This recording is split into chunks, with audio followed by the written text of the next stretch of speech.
কাপের ম্যাচ ছিল কলকাতা যুবভারতী স্টেডিয়ামে ইস্টবেঙ্গল ও মোহনবাগানের মধ্যে, যার ডার্বি নামে খ্যাত। গতকালকে ম্যাচ বাতিল হয়েছে।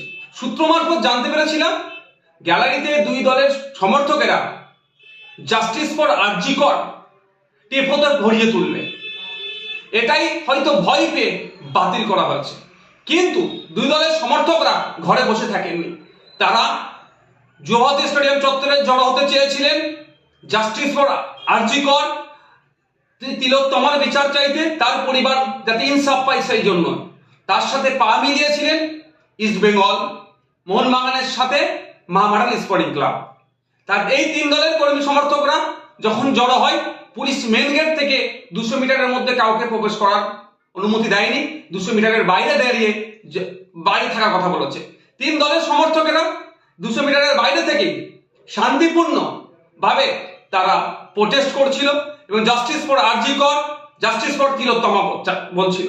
কিন্তু পুলিশ নির্বিচারে তাদের উপরে আক্রমণ করে, নারীরাও বাদ যায়নি, টেনে হিঁচড়ে পিজন ভ্যানে তাদেরকে তোলা হয়।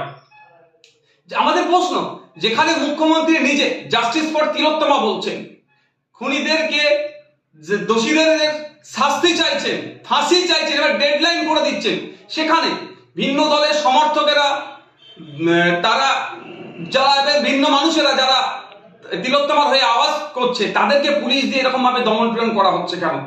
আমরা কি ফ্যাসিস্ট রাজ্যে বসবাস করছি, না ফ্যাসিস্ট জমানা দিয়ে চলছি? আমরা জমানার মধ্য দিয়ে যেভাবে দমন পীড়ন করা হচ্ছে, মানুষের বাক স্বাধীনতা কেড়ে দিচ্ছে, মানুষ অন্যায়ের বিরুদ্ধে কথা বললে সেটা পুলিশ কেটে দমন পীড়ন হচ্ছে, যেভাবে কাণ্ডটা আজকে ঘটেছে তীব্র ধিক্কার নিন্দা জানাচ্ছি। আমরা অপদার্থ ব্যর্থ পুলিশ মন্ত্রীর ব্যর্থতার দায় স্বীকার করে পদত্যাগের দাবি করছি। সাথে সাথে স্বাস্থ্যমন্ত্রীও এই দায়, এই যে ঘটনা আরজি করে ঘটেছে, এটা নতুন ঘটনা নয়, বিগত দিনে এই ধরনের অনেক ঘটনা স্বাস্থ্য কেন্দ্রগুলোতে রিলেটেড ঘটছে, সম্পূর্ণরূপে ব্যর্থ হয়েছে। স্বাস্থ্যমন্ত্রীরও পদত্যাগ দাবি করছি এবং সাথে সাথে একটু রাজ্যের মুখ্যমন্ত্রীকে স্মরণ করে দিতে চাই যে পৃথিবীতে যত ফ্যাসিস্টরাই ছিল না কেন, তারা বিভিন্ন সময় গুন্ডা মস্তান পুলিশ প্রশাসনকে কাজে লাগিয়ে মানুষের বাক স্বাধীনতা কেড়ে নেওয়ার চেষ্টা করেছে, মানুষকে দমিয়ে রাখার চেষ্টা করেছে, কিন্তু নির্দিষ্ট সময় পরে কিন্তু সেই ফ্যাসিস্টদের পতন হয়েছে। আমরা চাই না পশ্চিমবাংলার মানুষ এই ধরনের কোনো কিছু করুক। আর আমরা আশা করবো রাজ্য সরকারের কাছে, রাজ্য সরকারের প্রধান যিনি আছেন তার কাছে আশা করবো মানুষের বাক স্বাধীনতাতে কোনো রকম ভাবে না হস্তক্ষেপ হয়, সেটা আপনি ভালো করে দেখবেন।